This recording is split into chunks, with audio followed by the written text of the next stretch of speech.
I've got Panadol. Yeah.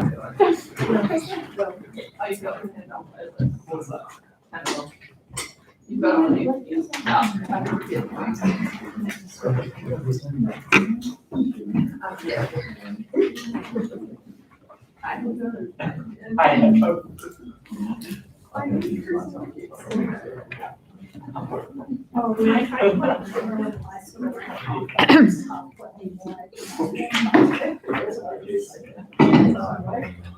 Well, at least you can from the finance good thing. Okay, fine. Oh, no, it's fine. Jesus Christ, okay, I'll move over. Okay.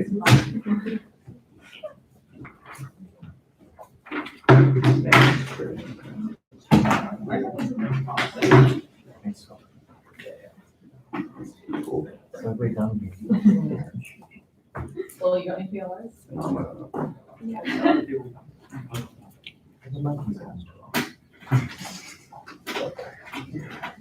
And it's nice.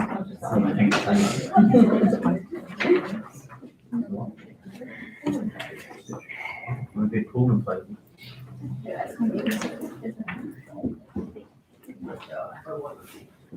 Not a bad idea.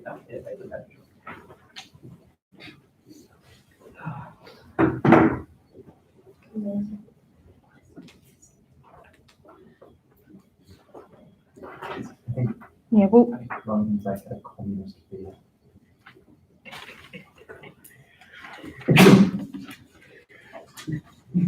Really should have been a big signal about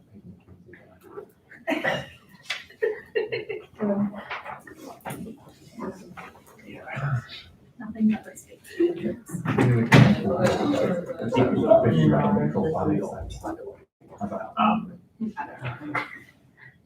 Is it also how you can okay.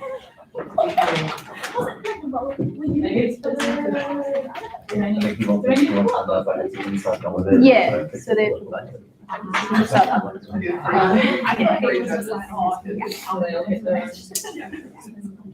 Yeah, what they do is the same as some cost explanation. Oh, yeah, I love it. Very spicy. No, it's like, It's like over. It's like what? like Elvin. Not like Elvin. Lemonade. Okay. I'm not gonna want to right now. I'll be right off then. How there three?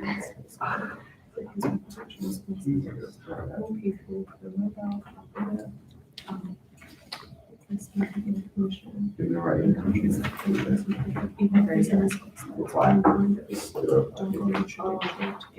Okay, I'm putting a little on the chance, but you know, this figure and the reply. That's what I from the law.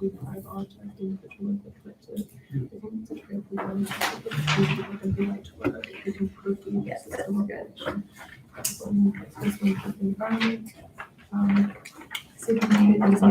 to here. Yeah. Maybe I do.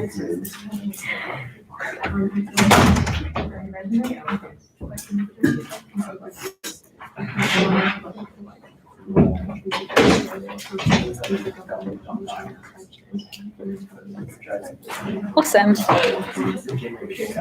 Okay, welcome everybody to round 2 of the NZIER National Debating Championships. The motion is this House would ban private car usage within city centres, e.g. CBDs, inner suburbs of major urban areas. Speaking times are 7 to 8 minutes with POIs between the 1st and 7th minute. So I will clap at 1 minute, at 7 minutes, and twice at 8 minutes. We'll start the round with an introduction of the judges and speakers with your names and pronouns if you wish, though you do not have to.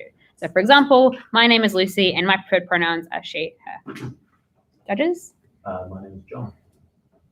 Hi, I'm Siobhan, she, her. My name is Sarah, and I use she, her pronouns. And the affirmative team? My name is Mia, she, her. Bridget, she, her. John, he, him.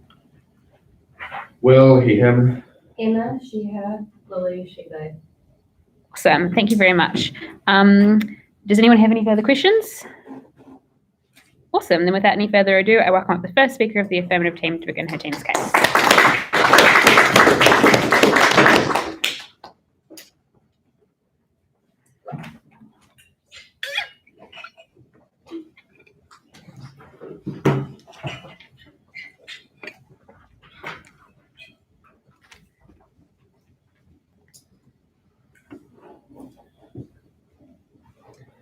New Zealand and the rest of the world faces a massive endemic that has infected our environment, choked our cities, and disproportionately affected the mobility of our nation. When we ban private car usage within city centres, we set a really important precedent for the climate and those who have access to time-poor areas to actually have a fighting chance for the future of our society.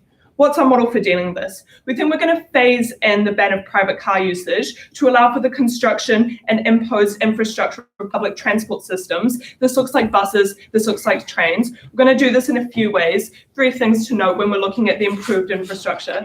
Firstly, we think this looks like giving more funding to public transport systems. This looks like providing more buses, more trains, and more routes to access. When we're looking, secondly, at expansion, we think that we're going to get a far better outreach when we improve access to areas that have been typically neglected in terms of infrastructure and transport. We're providing more routes to these areas within major cities or just inner suburbs, as we've stated. But thirdly, we're going to employ far more people. We're going to run this public transport 24/7. We think it's very similar to what's happening in European countries, such as Germany, such as Switzerland, that has had really great success with public transport systems. Within our model, we think it's really important to note 3 major things. Firstly, we think these major urban areas are going to be dictated by the government. We think this looks like places such as Wellington, such as Auckland and Hamilton, roughly about a 700,000 population. This doesn't look like Gisborne or Wanganui. We're happy to stand for development in these areas, but we think it's far more important to strengthen and improve existing public transport systems and implement success there. Secondly, on rural areas, we think those sort of outside of 30-minute radius, we think it's really important that those who commute to like places like Auckland do have a logistical way of getting to work. So if it's just logistically impossible to get a bus or a train route there, we think we're able to give sort of special passes to these people who can use cars or carpool. We think these people are a minority within the debate, and like at the very least, we're still giving them this access on net. It's not that big an impact. But thirdly, when we ban private car usage, specifically within urban areas, we think that these have the greater precedent because they're more concentrated, there's more usage, and in the long term, we're happy to phase this process out into rural areas and trickle this down to get this nationwide environmental impact. So with that, we're bringing 3 substantive points to today's debate. Firstly, how the environment improves on our side of the house. Secondly, how we reduce the burden of cost. And then a split at Bridget at second on how we improve public transport workers. So let's look at this first substantive point on the environment. We think that it's really important to note that cars have massively contributed to negative climate impacts. Note that they burn thousands of fossil fuels, but also when you're in a city and you're getting to work, the massive starting and stopping of cars like every 5 minutes because traffic is so heavy has massively congested areas and has led to incredible like pollution. There's so many people in cars under the status quo because public transport just hasn't been lucrative or attractive enough or received enough funding on the status quo. When we increase this on our side of the house, we increase this incentive. So why is public transport massively more beneficial to the environment? 2 really key things here. Firstly, when we have more people per mile mobile, we think it's far better for the environment to have 30 people on a bus, which is going to use very similar fuel to that of 3 or 2 cars that holds maybe 1 or 2 people each. We think that on net, when we look at the different people and when we're concentrating them into different cars and buses that don't use as much as like everyone being individually diluted, that's really, really harmful. So then secondly, let's look at the smoke and air pollution because cars are massive contributors to this. And when we have buses, that's like, we just think it's important that we're not saying that buses don't emit pollutants at all, but we think it's far better to have 1 train than to have 100 cars out in the city. We tell you that's far, far better. Because in countries with incredibly concentrated cars, e.g. Thailand, e.g. China, where people literally cannot go out without masks because of the dire state of the quality of the air, we tell you that's so, so dangerous that even if New Zealand isn't this bad, we stop the trajectory to get to this place and at least We just improve the quality of our air for citizens to not have crippling health issues or get like increasingly worse asthma because we haven't prioritized individual needs over the collective. We tell you it's a trade-off we're willing to make if like people are a few minutes late to work, if we can just improve the ecosystem of our nation. What are the impacts of this? 3 reasons. Firstly, on the whole environmental climate impact, we think that cars are really, really big perpetrators of these. And especially like if they just want to tell us that, look, we've got things like companies, we've got things like that are really also big, taking away the cars isn't going to do anything. We actually tell you that even if nothing else changes, we still remove millions and millions of cars that get driven to work, get driven to lunch breaks, go home every day. That's got a massive amplified impact on the environment through the pollution, and there's also like massive debt with petrol and fuel, etc.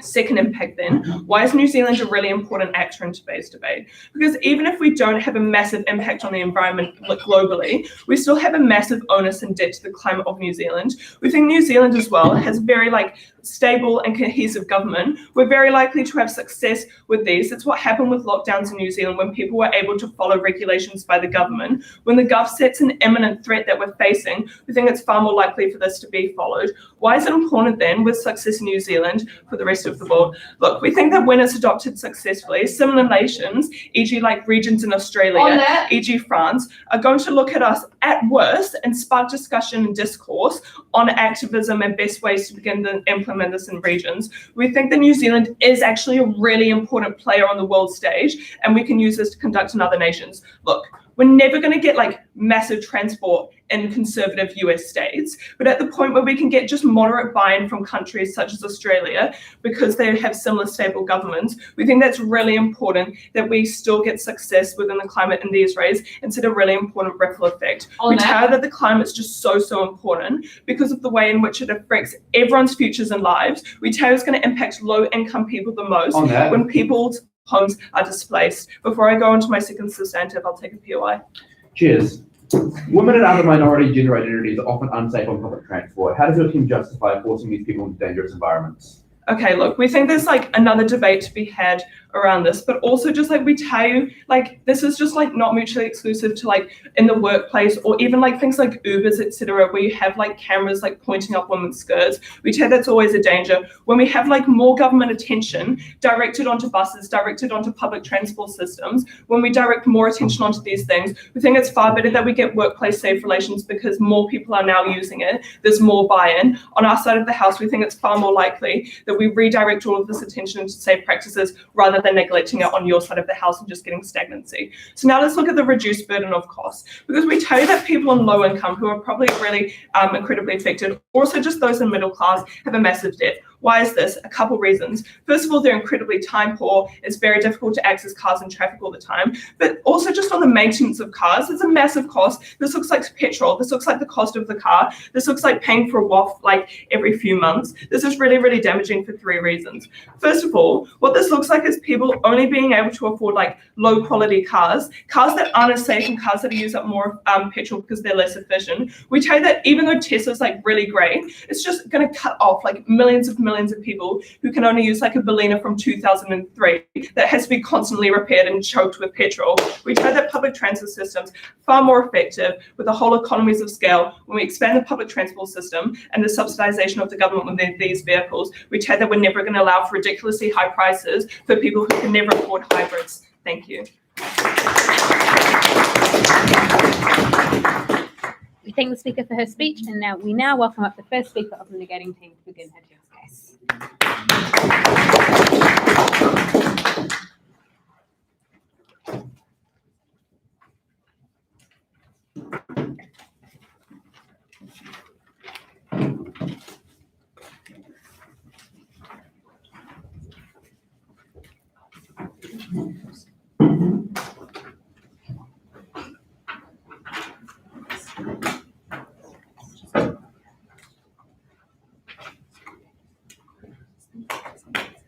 A world where private car usage is banned looks like societal dependency on public transport and major collapse when this transport fails. It looks like people being isolated from the inner city and therefore exclusion from society, and for this reason we are proud to oppose. In my speech today, firstly, I'm going to offer some rebuttal, then I'm going to speak to what our counter model is, and then I'm going to talk about the harms of no private car usage and the benefits of private car usage. And then lastly, we're going to touch on how we reduce congestion and environmental damage under our model. My second speaker, Lily, will also provide her split point about the impacts to businesses in the CBD. So we will win this debate today by proving that banning private car usage harms society. So firstly, on to some rebuttal. The affirmative team asserted that public transport just equals efficiency and is always good. Two responses to this. Firstly, we see this major collapse when public transport fails, such as delays, such as breakdowns, and because people have become way more intensely reliant on it if they don't have these private cars. This makes it really difficult to people because they can't get to places they need to be in the CBD, like work, like appointments, like picking up their kids, like going home. Secondly, the government is forced to put more and more money into the upkeep of this public infrastructure, which is a really bad impact on the government budget because it basically means that they're way less flexible in their spending for other environmental issues, but also social issues like poverty and homelessness.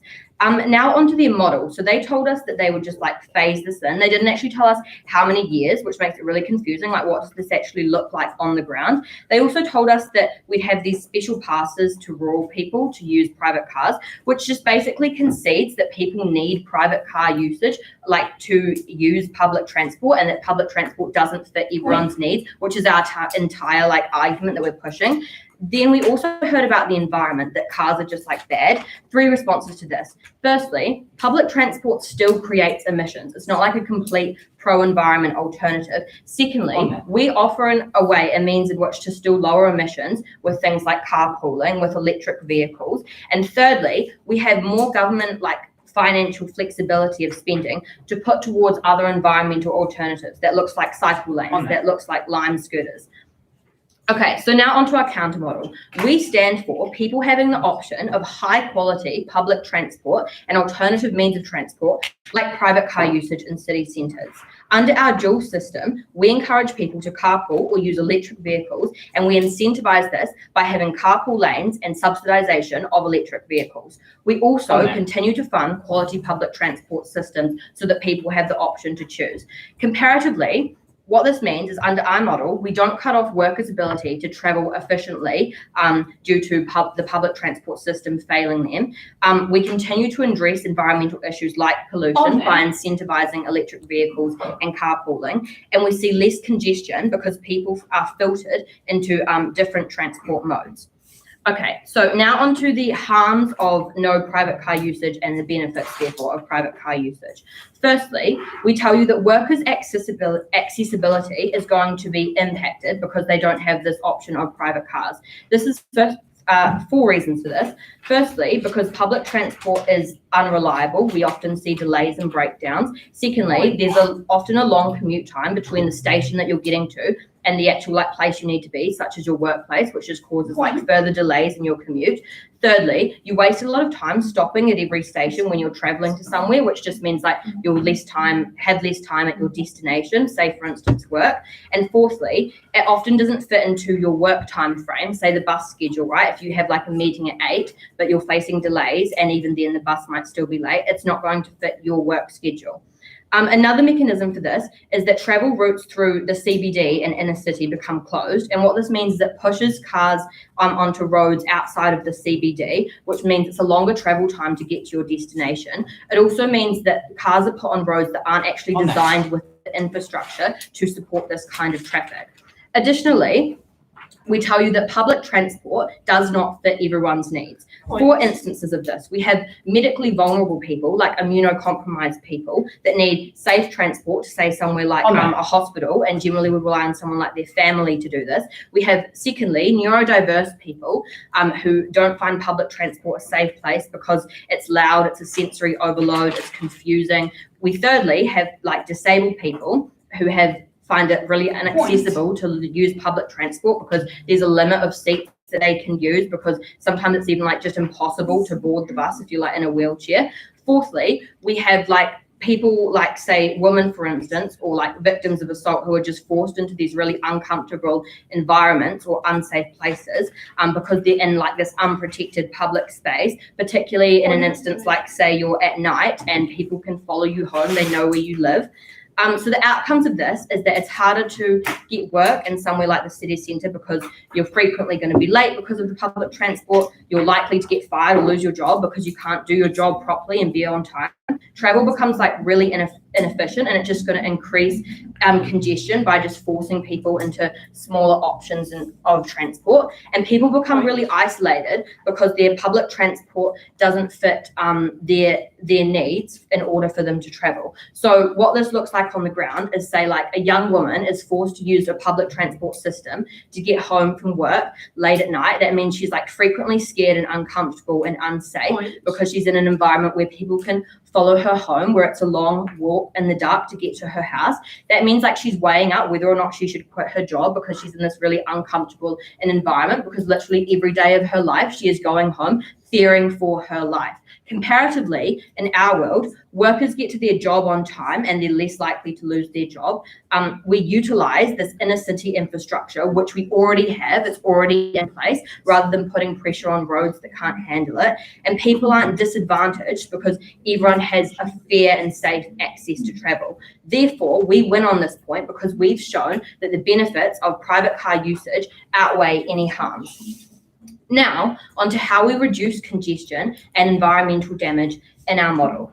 Firstly, we can see that in our world, we still produce emissions, but we offer a target to reduce these emissions with electric vehicles, with carpooling, with public transport. Because not all of government money and spending is like being just funneled into this one area of public transport infrastructure, we have government spending for alternative means of environmental friendly alternatives like cycleways, like lime scooters. Thirdly, we reduce congestion because we filter traffic into different transport modes. So you've got buses, trains, cars, bikes, scooters, and therefore public transport systems are less congested, less likely to collapse, break down and see delays, and they're more likely to be efficient in our world because people have alternative means of getting to their place. The outcome of this is we have financial flexibility to invest in eco-transport, like electric car subsidization and cycleways, and therefore we move more towards environmentally friendly transport in our world, and we see that travel pathways are less congested. So in my speech, what I have shown you is that banning private car usage ultimately harms society.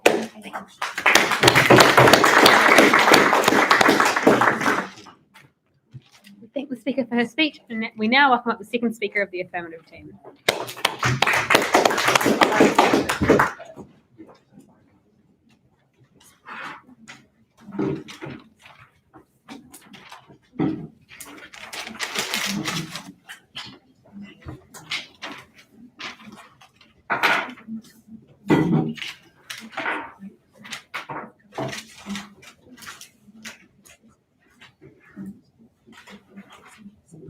For an exploited public transport system, we, the affirmative team, under our model, stand to improve this. So I will later be discussing how our model benefits public transport workers. But first I will rebut under two kind of areas of rebuttal. So we see the first as kind of being the environmental impact, and the second being the effects on reliant people. So I'm kind of going to talk about the effects on on people in the public, because this was just kind of, I see as a big point of clash. So the negating team kind of talked about how with public transport, it's not reliable, there's still breakdowns. But we see this kind of also happening in people who are low income. They have to buy these not so great cars, right? Because they just can't afford better cars. These cars are more likely to break down. They're not cost effective, and they have to get them redone, getting new tires, getting them fixed all the time. So we just think that this harm is actually more problematic because it still happens in cars, right? Cars aren't immune to these things. And when we see the government being more inclined to put money into buses, they're less likely to break down. And so they talked about how there would that like more worker accessibility, but we still think this falls under this, like cars are still going to break down. And they kind of talked about these minority groups like women and disabled people and neurodivergent people. So we kind of think on the point of women being unsafe, right? But like when public transport is the main use of transport, right, there's going to be more attention on this issue because people are going to be worried. We understand that this is probably a thing that's going to happen, but we shouldn't have the like to fix this. It shouldn't women can use cars. We don't want them to be raped. We should actually address the issue at hand, and we just think this is kind of not like in this debate, it's kind of like we should be addressing this issue. It's just not like right to say, oh, we'll just let women use cars because they're going to be raped on public transport. How about we just address the issue at hand and not try and fix it just like at some like mediocre level? And so with like disabled people, when we put more funding into public transport, we stand for improving this, right? We stand for like more disabled, like active buses. We already see buses can lower to let on people with wheelchairs. We see seats that allow people with wheelchairs. And when we see more buses, we see this being more accessible. And with like neurodivergent people, like Uber kind of falls under this moot because like it's not actually a private owned car. So if someone who is neurodivergent doesn't like being in loud places, they can go in an Uber where you can where it's not as loud. And so just moving on to something that just moving on to the environmental impacts, they talked about how they're going to introduce systems for electric cars to be more inclined to be used electric cars. But car batteries are such a huge issue in production for the environment. When you produce a car battery, the things you need to create that car battery are so bad for the environment. And they talked about how they'll kind of be like people will be more inclined to carpool. We just think that just won't happen, right? Because it's actually way more easier to go in a bus that has a set time, right? Because like there are more people. When you've got to find someone who A, has the same work schedule as you or has the same like wanting to go into town at the same time as you, it's just not going to work at all for a lot of people. And it's just like for people who actually would benefit off of like having these carpooling lanes, like these low income people, they work at hours that aren't like common with a lot of people, right? So how are they going to carpool at 12 o'clock at night because there's actually nobody else? It just does not make sense. And so kind of moving on to something, just extending off whatever Sir has said, when we have more public transport, we see this economies of scale where it's actually more effective, more efficient. And so we see this being easier, right, for the government to implement this thing. And we also see when you have a public transport and you're paying like $25 to $50 a week to go to work, it's the difference of like paying $100 to $200 in fuel, right, to get to work, plus expenses throughout the year, plus these warrant of fitness. And so like with reducing the burden for stressed households, right, these are massive bills. Say your car breaks down because you have to buy these not so great cars, right? You can't afford these cost-effective cars that won't break down. You can't afford meals. You can't afford to take your kids to the doctor, right? It's just this whole roll-on effect for the people that we think are reliant on this stuff the most. And so kind of moving on to my point on how under our model we actually benefit public transport workers, I will take your POI. How can you stand for the isolation of people who aren't able to access public transport and not allow them to go into the CBD like everybody else does?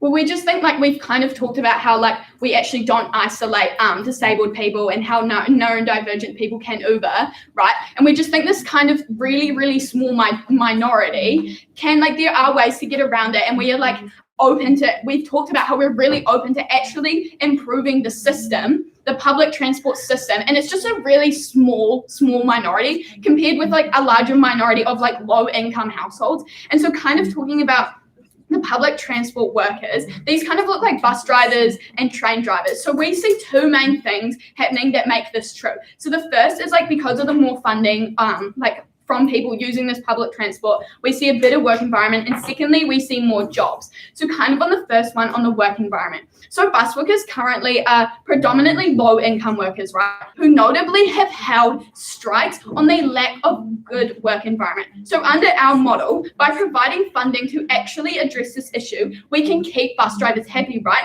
And a lot of the time, the only reason bus drivers, as this example, just don't quit, right, is because they have no alternative. They are majorly people without a uni level education or outside experience, right? This is a lot of them, they're quite like maybe in their 50s. This is what they've done for a long time. They've still got like quite a long time of their work experience left, but they just don't have any other outside experience. And we want to make this more improved for them so that they can actually feel happy in the work environment that they chose. And so without addressing these problems, we just further exploit them, right? Public transport is still going to exist, but we just want to better that and make it more predominant and easier for these workers. So kind of under the second reason as to why public transport workers will benefit is the increase in job opportunities. So when we introduce more public transport lines, right, we obviously need more public transport like buses. And because of that, we therefore need more workers. So these workers actually don't like need this high level education, right? They're primarily just funded, like they just need this training, which is funded and like to learn or work with public transport. So this kind of looks like more job opportunities, obviously. And we target those who, for example, maybe on a benefit, who can't work these regular job hours. When we introduce these more train lines, like there'll be overnight ones. So for someone who may not be able to work like regular hours, they can run a bus, for example, from like 3 a.m. to 12, something that might actually benefit their life because they can, there's more work hours for them to choose from. So kind of looking at the impacts of this, we see a better quality of job for a currently exploited job area. And so this makes people more inclined to keep their job if they to keep their job in public transport, but also supporting those who, as I mentioned, have no other option, right? They're not inclined to leave. And so we also see more people entering the workforce with a greater variety of hours available, taking people off the benefit and providing them a now better quality job. So as affirmative side, our model stands for the community, we stand for the workers, and we stand for this quality. Proud to propose.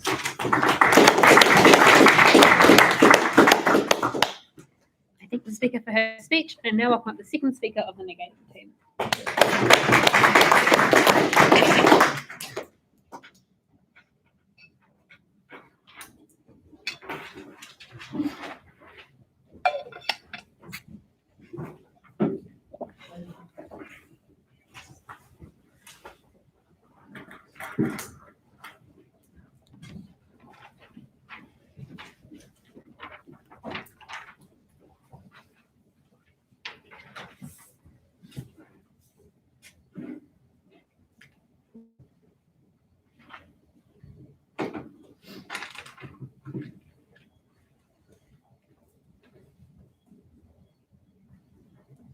The affirming team today is proposing a world where everybody can just hop on a bus and get to work on time because these buses are just magically run on time. On the negating side, we see that this is not accessible for everyone, and this is seriously going to harm the people who cannot access these services. Why? Because not everyone can be included. Today in my speech, I'm going to offer some critique of the affirming side's model, outline the 3 points of clash that I've noticed, and then move on to my split about how businesses will be affected by this. So on the affirming team's model, they offer kind of a confusing sort of statement of we'll phase everything in, and they make gestures at infrastructure and other things. This is such an unclear model that they ignore the difficulty of actually building new infrastructure. In cities, we already have these roads and functioning traffic lights, and people are able to get through. So the affirming team just wants to throw these all away and spend millions and millions of dollars building new infrastructure. Secondly, they give an exemption pass to people who live in rural areas in case they want to go into the city. They want to focus on New Zealand as an example, so I'll use the same. The majority of New Zealand population lives in a rural area. Are you suddenly giving your exemption passes to millions of people? This is a massive contradiction of their model. They're just saying, okay, yeah, well, basically half the population who live in rural areas have this exemption to drive through the city, creating the congestion that they claim anyway. Awesome. Now onto the points of clash. The first one I've identified is which side provides better environmental effects. This is probably the main line that's coming from the affirming team. And essentially what they tell us is that cars are huge polluters and are destroying society, and we're going to turn into somewhere like China where we all need to wear masks. Two responses here. Firstly, we do agree. Cars are in fact polluters. But again, They're not the biggest polluter on the planet, and something like a bus is still going to provide pollution. But more realistically, we offer the potential for electric cars to not only be used in CBDs, but also to be used in rural areas and other places. We reduce the emissions not just in the city, but also in other areas. Point of information. This means that not only have offered clear pathways for reduction in the city with the carpooling model and the funding of electric cars, we also help those in rural areas cut down on their emissions, which again is probably a huge polluter considering the majority of the New Zealand population is living in rural areas. Point of information. We fight back at this. We tell you that our clear target and our carpooling is going to allow room to hit other areas. The affirming team offers 2 points of rebuttal here. They tell us that these car batteries are unsustainable and the amount of work going into producing them is a serious environmental effect.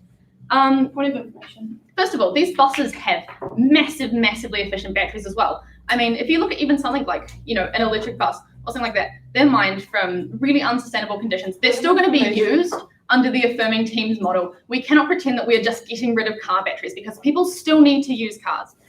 Again, and secondly, the response to this, people already own cars. We're not re-mining these new batteries. People are likely to use the cars that they already own to save money. The second response they offer to this point is that carpooling is unlikely to happen because people work different hours. Firstly, the standard work hours is in fact 9 to 5. Most people are working within an hour of a bed 2 gap. Secondly, people from low-income families often work similar jobs to their own family. They can carpool in with their family and friends. And then if they're stuck out somewhere at midnight, and instead of having to be wait for a bus, they can now use their car or use their people who they know who work similar hours to come and do this. So essentially, at the end of this point of clash, we've shown how the negating team offers a clear model to reduce emissions and why the AF team's model is actually not going to be as efficient as they think. Point of information. Secondly, onto my bigger clash. This is about the workers and the rights of the people who are going to be using the system. This is the big point coming out from our side. So at first, we tell you that the bus system and the public transport is inaccessible to so many people. People who have medical conditions, people who have sensory overload, people with disabilities, people who have fear of walking home from the bus stop alone. They offer 2 counters to this. They tell us that they're just going to deal with the issue of rape so women don't have to be scared to walk in the dark. This is such a lovely idea, but they don't actually offer any way of this can happen. They just say, oh yes, we'll get rid of the entire culture of rape. But again, not everyone will be able to be accessed by this. And the people who can't access the buses safely are going to be the most hit by that. Why? Because they can't go into the city, they can't spend time with their friends, they can't get to their job because they have this fear of buses. So to this, the affirming team says that people who are neurodivergent and have sensory overload can just take an Uber. Ubers are ridiculously expensive, right? Not everyone can afford to take an Uber, and we're harming neurodivergent people who already tend to work lower paying jobs by making them splash out on expensive Ubers. People can't just Uber everywhere. That would be hundreds and hundreds of dollars a day. So these people that can't access it, we're essentially shoving them down into the corners of society and telling them they can't enter the CBD and that they're not allowed to spend their time. What's another point that we offer here? We talk about the breakdown of the public transport and how this is seriously going to affect everyone. If we look at the bus strike in Wellington, people were not able to get to their jobs. The only reason people were in fact able to get there is because they owned their private cars. A bus strike is catastrophic, no matter how commonly it happens. So what are the responses from the AF team to this point? They say that poor people can't afford cars. They have to struggle with the expenses and that they may not have the ability to be able to repair them. Again, first of all, responses here. Someone who's living in a lower income household is probably unlikely to be trying to drive their car anyway. They will be accessing public transport. On both sides of the house, we are supporting public transport. This is a non-negotiable from both sides. People are still going to use their cars. And under our system, they're still allowed to and still able to have the freedom of being able to use a car. So what's another response from the AF team here? They say that there's a huge cost of petrol and that poor people will be spending hundreds of dollars a week on their petrol. Again,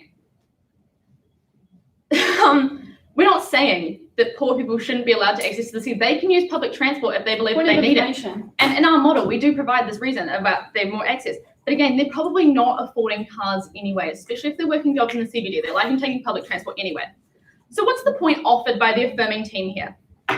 They say, this comes up in the second speaker, they say that when more people are on public transport, there's going to be better working conditions for the people here. They offer no proof that these conditions are going to get better. They just say that money will be thrown at it, and so it's going to get better. I'm not sure if the AF team is aware of how inefficient governments are. When you give someone more money, that doesn't mean it goes straight to the workers. It's likely just to go to the pockets or somewhere inefficient. Secondly, A strike can still happen no matter how good conditions may seem. And we've shown how a strike can be so crippling to an economy. Oh, actually, no, I will take the point. So if governments are so inefficient, why are things like the cycleways, the electric cars that you propose going to be any better on your side of the house? Because our side deals with infrastructure that already exists. The AF team wants to create entirely new infrastructure with this inefficient government. Anyway, the second mechanism they rebut, that they introduce, is that there's going to be more workers who can work a better schedule. This may be sort of a few extra jobs that can work onto the family, but we see that this is not important because some people are working, when people are working overnight and there's more jobs, this money is going to have to go to them. You have to pay people more money if they're working through midnight. So this money that's going to be splashed in that the AF team says is likely just to go right to the wages and not actually help improving conditions. So at the end of this point, we've very clearly shown a stronger argument. Then lastly, on timing. This is sort of a smaller clash, but the AF team tells us that the streets are going to be quicker because there's less cars. First of all, there's going to need to be this time to build up the infrastructure. This is going to take a ridiculously long time and probably cost billions and billions of dollars, again, with the inefficiencies of government.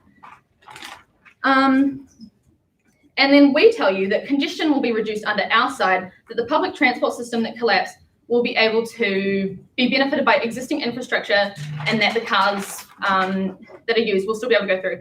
The AF team response to this is simply that strikes won't happen because the money is paid. I've already shown why this is not the case.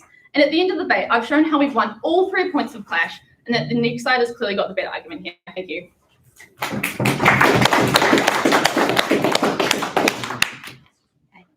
Sorry, I thank the speaker for their speech, and now welcome up the third speaker of the affirming team.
The negating side of the House today tried to rest their case on the fact that women are raped in buses, the fact that people with immunodeficiencies and neurodivergence aren't able to be comfortable in buses. This failed to engage with any points we had about the environment, any points we had about the cost of maintaining these cars for low-income people, and that's why we're going to win this debate. Three clashes for the House then.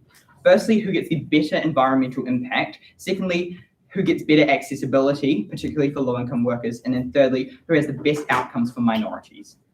Firstly, on this thing about environmental impacts, note that we think this is the most important thing in this debate, because at the point that we have really, really bad environmental impacts, like we have on the negating side of the House, we have really, really disastrous climate action and all that kind of thing, that's really going to impact people's lives and cause serious harms like death, and that's really, really bad. What did we hear then? We gave you 3 key mechanisms at NZIER. We told you about how it's going to burn fossil fuels, it's going to have really, really bad air pollution, and we're going to have a global influence. What did they say to this? They had 2 key responses. Firstly, they told us that public transport is still harmful for the environment because you still have to make batteries for buses.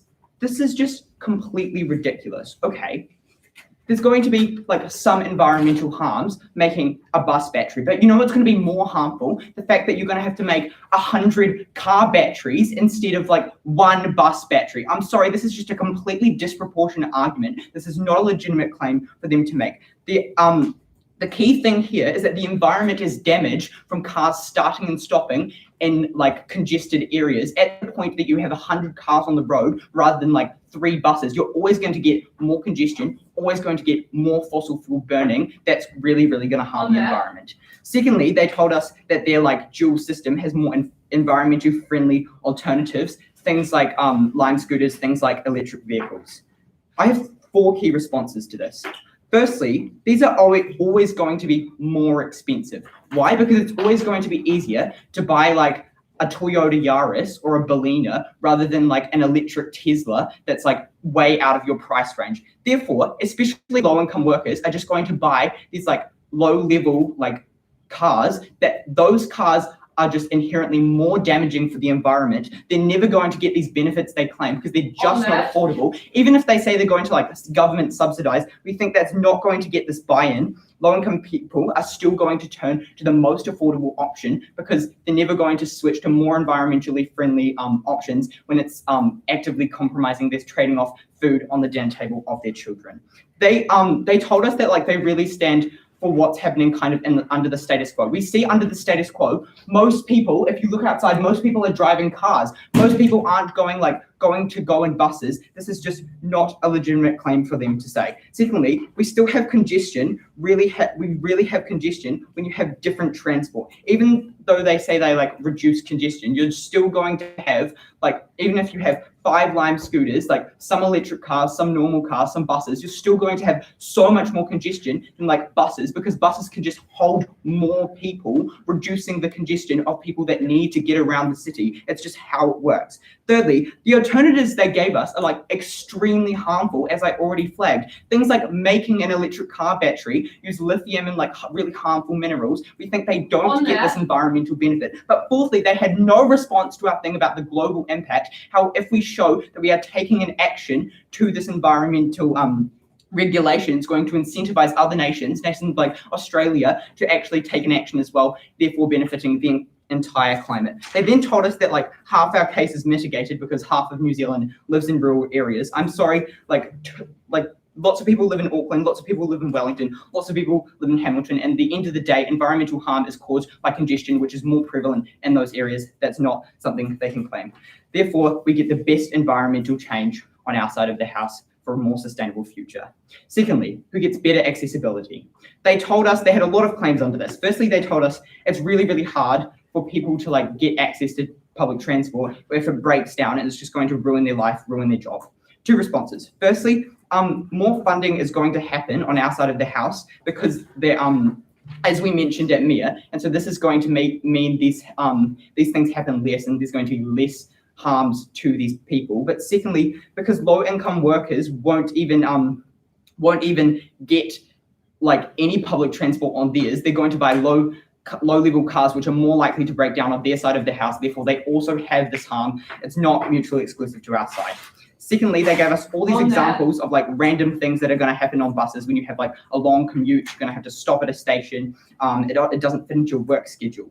3 responses. Firstly, companies are always going to like communicate with these new government systems of when you have like workers coming out. We think there's obviously going to be like buses at 9 a.m., buses at 5 a.m. because there's like common working times. But we also emphasized in our model that there's going to be 24/7 buses running, and you're always going to have, if there's a work schedule that's really irregular, there's going to be buses provided under our side of the house. Secondly, they're always going to get more congestion under their side, so you're also going to have that like inconvenience for work. This looks like cars literally bumper to bumper on the Auckland Harbour Bridge that like take an hour to get like a really, really small distance. This would inherently be reduced on our side of the house. And thirdly, we emphasize that we're going to develop the systems and pour more funding into them. That's really, really key. They then told us that like it's really, really harmful for low-income workers, that it's really, really like costly for the government, and we don't have the money to do this. We just think we do have the political capital to actually implement this model. So at the end of this point, we get much better accessibility for people, especially low-income workers. Then onto minorities, because this is where side negating wanted to spend the majority of their case, and legitimately the only place they pretty much tried to win. They told us, they gave us 3 examples, people like with immunodeficiencies, disabled people, and people that are going to be like assaulted in buses.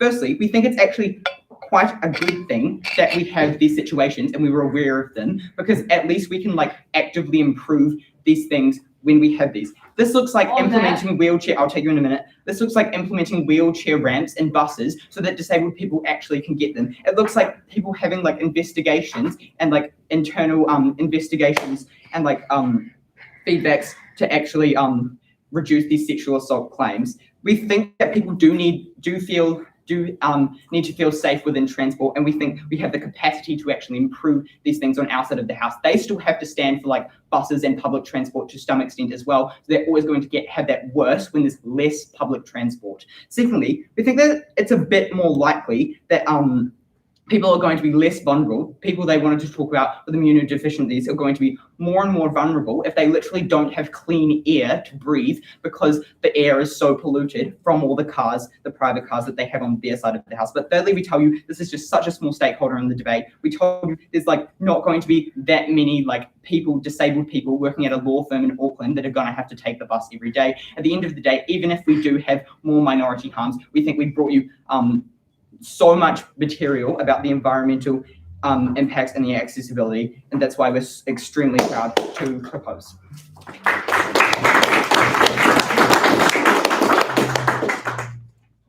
Awesome. I thank the speaker for his speech, and I now welcome up the third speaker from the negating team.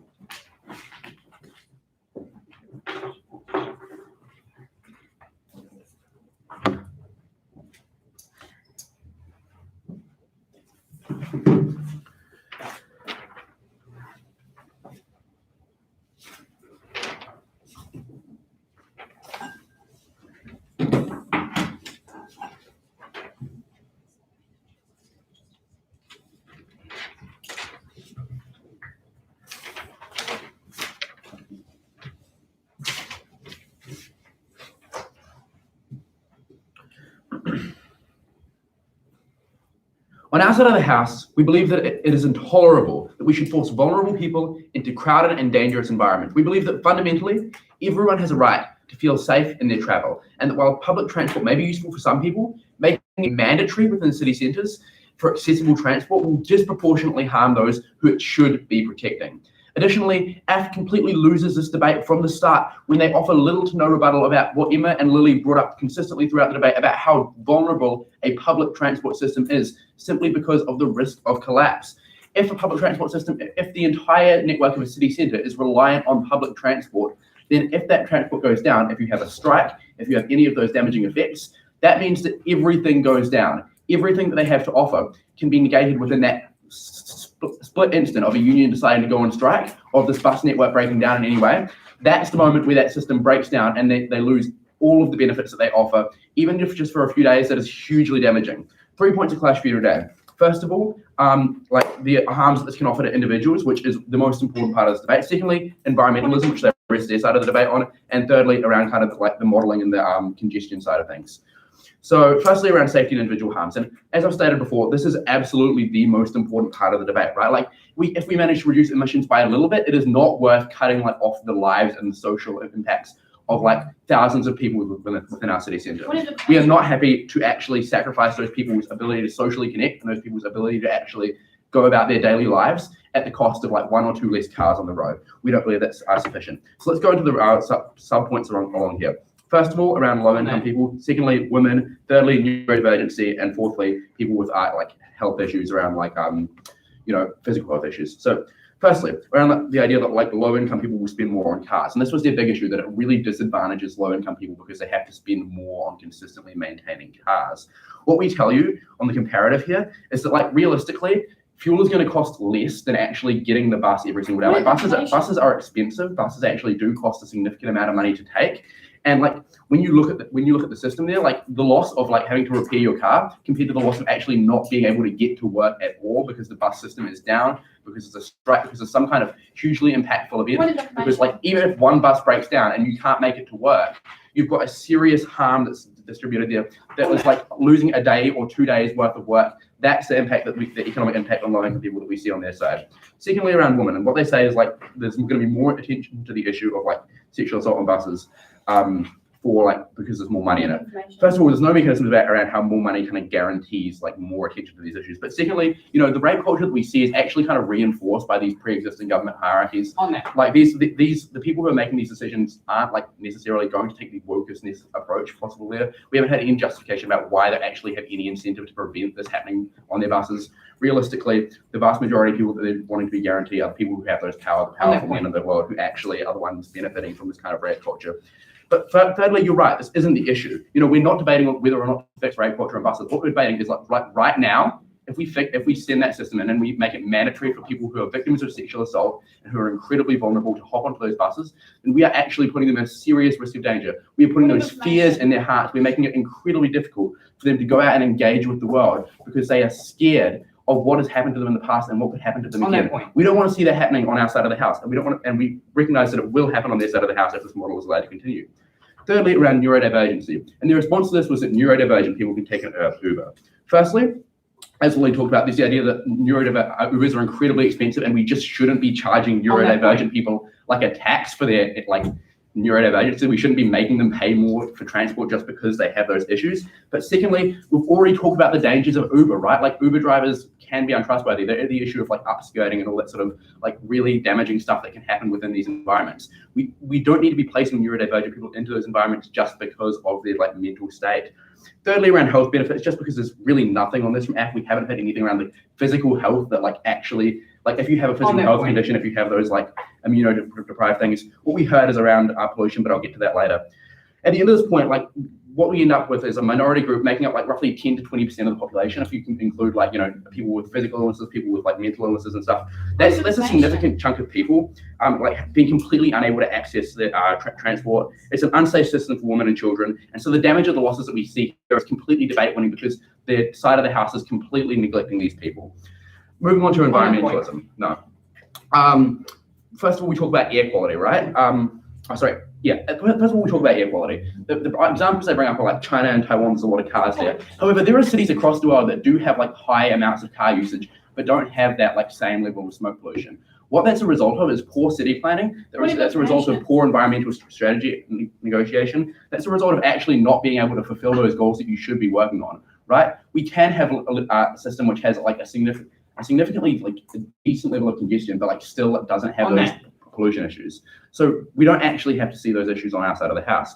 Secondly, the idea that, they talk about like how cars are like a massive contributor to climate change. First of all, as Emma told you, it's a relatively small sector of New Zealand's emissions. Most of ours come from farming. But secondly, on our side of the house, we're able to build towards electric car development. More on that later, but effectively what this means is that like people are more able to pivot when this entire system isn't reliant on one thing. It's harder to incentivize if you have like this pre-existing system that's entirely reliant there.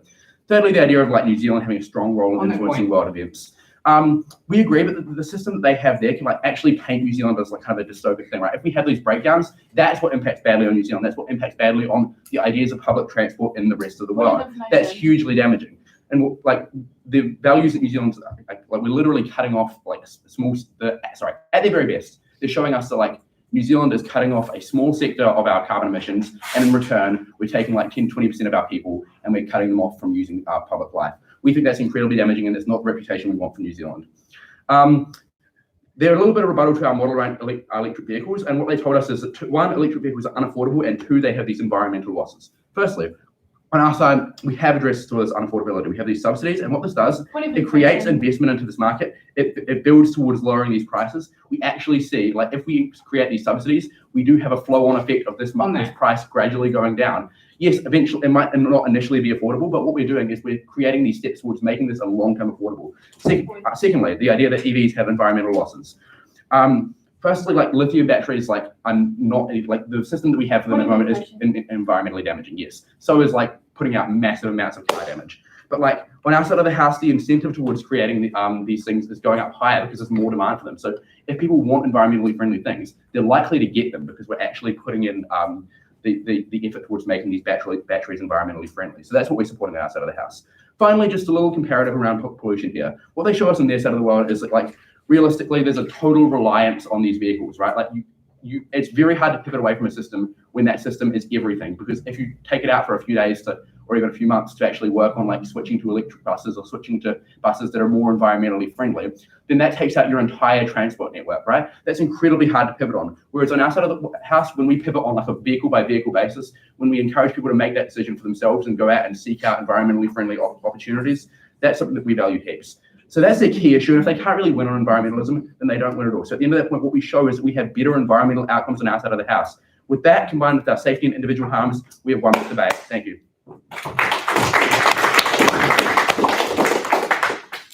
I thank the speakers for his speech. Now, as is traditional, we reverse the speaking order, so welcome up the leader of the negating.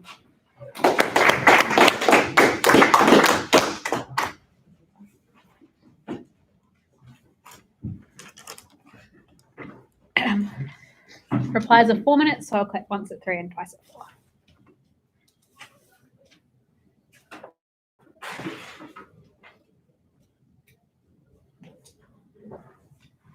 Throughout this debate, we have proven that banning private car usage will harm society. Key points of clash. Firstly, on the environmental impacts. The affirmative team told us that people have to buy bad cars and that will just break down and be bad for the environment. 4 responses to this. Firstly, we make electric cars, which are more environmentally friendly, more accessible and affordable because we have the budget to further subsidise these electric vehicles and we have flexible spending to put towards eco-transport. Secondly, we produce less emissions because we don't have to build new infrastructure to divert inner city traffic and create new infrastructure for loads of public transport. Thirdly, we incentivize carpooling lanes, and therefore we tell you that people will carpool because lots of people have cars, they know people that work near them, like their colleagues, and they want to get to their destination as fast as possible, which these carpooling lanes allow. Fourthly, we were told about this incentive that other countries will do the same if we take the AST approach. But we tell you on our side this can happen too, right? It's not the only way that we can demonstrate environmental leadership to make everyone use public transport. In our world, this can also happen by taking action like the government spreading their budget to things like conservation and clean waterways and cycleways and subsidizing electric cars. It's not just environmental leadership is always going to be just synonymous with public transport. Therefore, we won this point because we offer lower emissions targets than the affirmative team through multiple means of achieving this for a better environment. Secondly, on to safety. So we were told by the affirmative team that vulnerable people are just going to be more safe because they're forced to use a public transport because they'll just somehow address these major issues at hand. 2 responses to this. Firstly, we disagree. We think it's unfair and inhumane that to address things like unsafety on public transport, we should just traumatize people by forcing them into environments that we already the team already concedes are unsafe and uncomfortable environments. Secondly, AF doesn't spend enough time defending how their world is actually safer, right? Disabled people still don't have adequate accessibility on public transport. Women are still assaulted and this just becomes normalized. Medically vulnerable and immunocompromised people and neurodiverse people are just excluded from inner city travel because it doesn't fit their needs. Therefore, we win on this point because we've shown that people are not as disadvantaged in our world because private car usage offers this fair and safer transport access to their destination. Now on to efficiency. So we were told that people won't carpool because it just won't fit into their time frame.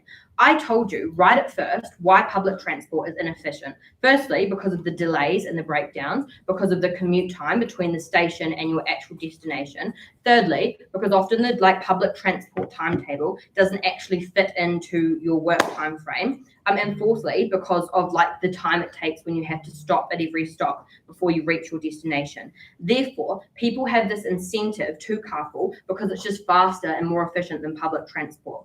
Team F failed to engage with what happens in their world when public transport collapses, right? Because in their world, we're going to see this massive increase of people dependent on it and therefore, if it's not working efficiently, people are just going to refuse to use public transport because it's so unreliant. Therefore, we won on this point because we show that in our world, transport is more efficient because we filter out these people into different modes of transport options.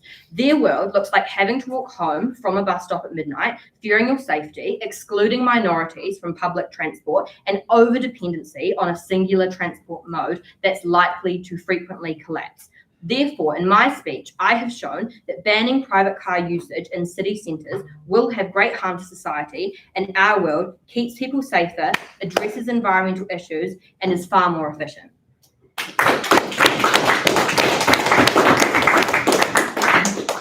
I thank the speaker for their speech, and now welcome up the final speaker of the debate.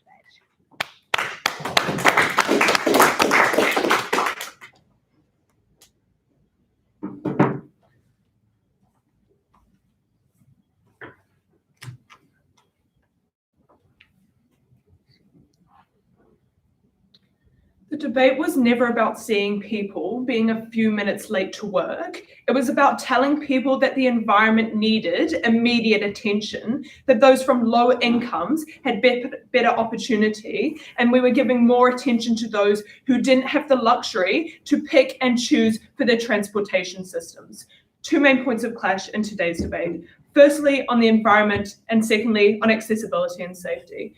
Firstly, on the environment, note that this was like the most important thing in today's debate, but also coincidentally, the substantive points we heard the least from Side Neg on. What did we actually hear from them? We just told that they'd have a dual system that was going to accommodate the environment, and they just asserted that people would be using buses as well. Like, first of all, we just told you, like, under the status quo, we're not really seeing these people happening, when we have to give them the incentive to use public transport systems that are just far better environmentally and organically, because when you stack up the cars, when you stack up all of the buses under the status quo that they're using, that's a massive, massive debt to the environment. Then we have on our side of the house with one train versus 100 cars.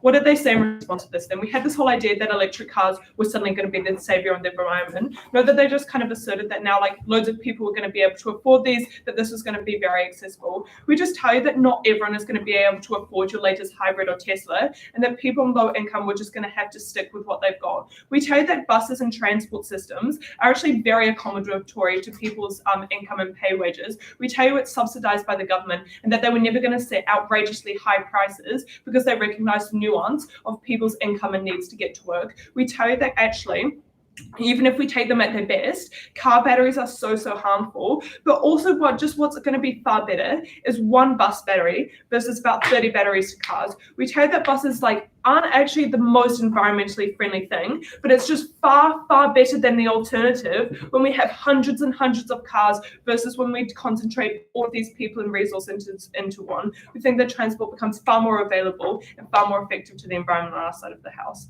We tell you also, what did we have from these? They had that we're going to have massive debt to the environment when we have to massively change our transport system. We just tell you that buses and train systems aren't novel infrastructure. We literally told you straight away in our model that we were expanding existing systems. If they wanted to stand for suddenly having way more bike areas and pathways around major urban areas, they also have to stand for the massive infrastructure debt on their side of the house. We tell you that it's actually really key on our side of the house that we're giving access and funding to a system that has been massively under-recognized and underfunded, as Bridget and I have told you throughout our debate.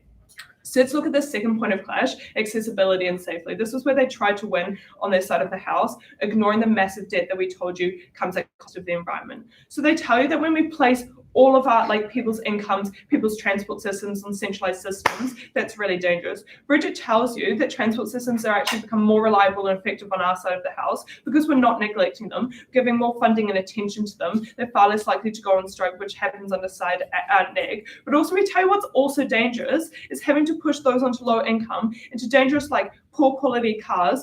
And on our side of the house, we think it's far better that we fund buses to get to them to a higher quality. We also tell you on the point of companies, we think companies are just going to negotiate and realize if suddenly all of their employees have to use public transport, not really sure what they're getting on there. But no, let's talk on the safety point, because that's really where they try to focus most of their point on. And we just tell you that when they're focusing on incredibly niche groups such as these, we tell you that it's actually a really good thing, where it's really harmful, for them to just say that the system's never going to change, and they have to literally shove them into the backseat of their own cars, because we just have to accept that they're going to have sexually assaulted. First of all, we just tell you a few things. Sexual assault, very, very terrible. It's just not exclusive only to buses. We tell you that there's when we put more funding, when we get engaged with discourse within Ministry of Transport, etc., to actually engage with these things, we tell you we're far more likely to get things like wheelchair ramps on our side of the house. That's really important for these niche groups, but also for the millions of people affected by the environment on our side of the house. We stand for a world that doesn't neglect this massive debt.